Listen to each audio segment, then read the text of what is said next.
The case of Aiden Fucci. All parents love their children and would do anything to protect them. But is it right to help them in getting away from the punishment of their crimes? In today's video, we discuss a similar case of a girl named Tristyn Bailey and the culprit of this case, Aiden Fucci. Hello guys, if you want to know the truth about the disturbing Aiden Fucci case, then keep watching till the end. Before moving ahead, make sure to like, share, and subscribe to this channel.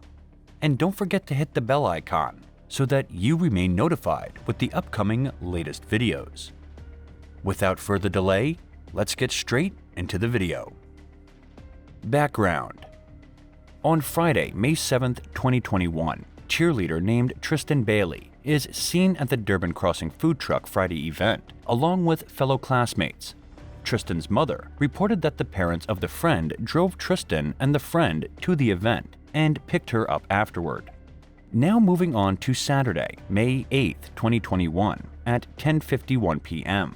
Tristyn sent a text message to a number with a 407 area code. Her number was never used again. After this, at 11:45 p.m., members of Tristyn's family arrived home after going to dinner and visiting one of her adult daughters. Just 15 minutes later, at midnight on Sunday, May 9th, Tristyn's sister observed Tristyn speaking on a video chat in the garage. Tristyn was talking to a white male wearing a white baseball cap backwards. Her sister did not know the identity of the male. Moving to 12:25 a.m., Tristyn received a phone call from a number that was later identified as belonging to a 14-year-old male named Aiden Fucci. At 12:30 a.m., a friend of Tristyn's named Trey Absher said that Tristyn arrived at his house. He said that she had snuck around the north side of the house to avoid the security cameras. She left about 1 a.m. with Aiden Fucci. At 1:24 a.m., a surveillance video picked up two individuals walking on the sidewalk past the main entrance of the Durbin Crossing North Amenity Center. These individuals fit the description of Tristyn Bailey and Aiden Fucci.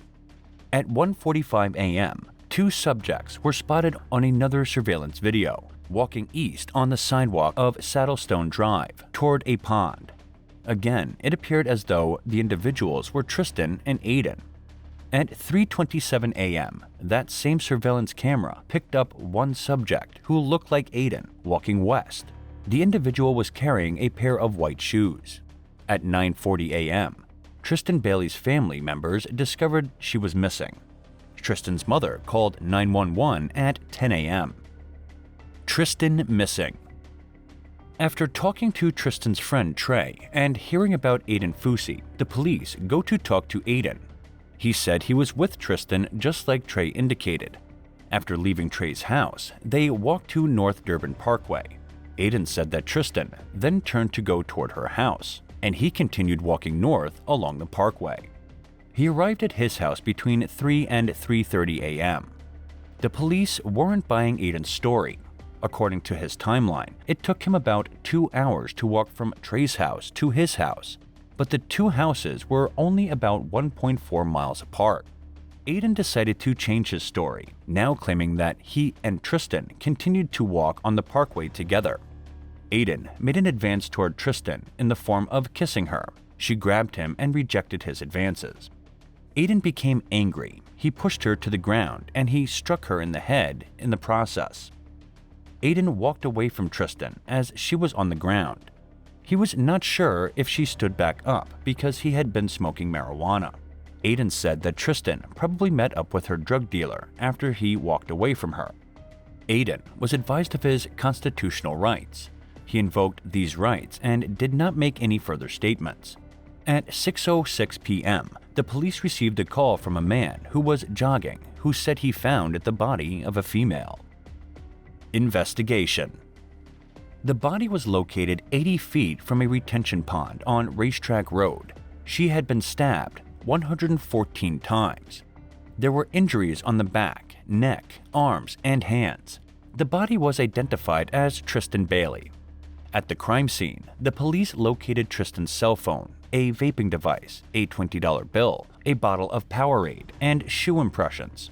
A folded buck knife was believed to be the murder weapon, which was located 140 feet away in the pond. The knife was missing its tip.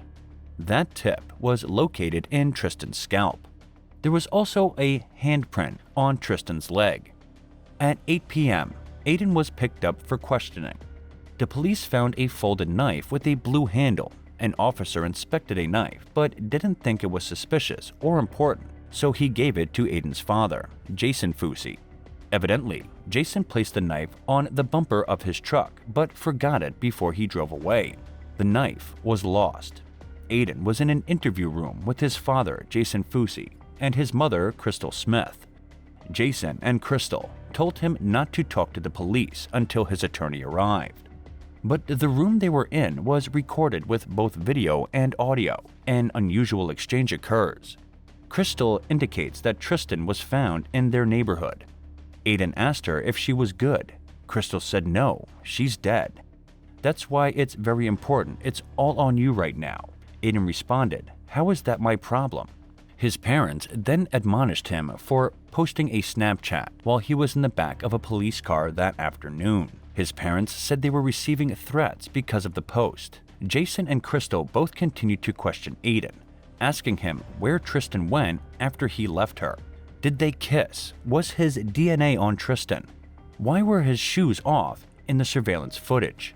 At one point during the conversation, which again was recorded, Aiden told his mother he had been wearing jeans the night before. She asked him if there was anything on them, and Aiden whispered the word blood. Crystal then suggested that Aiden had been wearing khakis instead of jeans. She said, "Right, Aiden?" and he agreed with her. His parents told him to find a story and stick with it. Trial. He was initially charged with second-degree murder, but the charge was upgraded to first-degree murder later. He will be trialed as an adult, and Crystal Smith would later be arrested for tampering with evidence. Allegedly, she had hand-washed Aiden's jeans. Aiden mentality. Investigation would later reveal more potentially inculpatory evidence. For example, Aiden Fucci had on multiple occasions talked about killing people to his girlfriend. He said he would find a random person walking at night.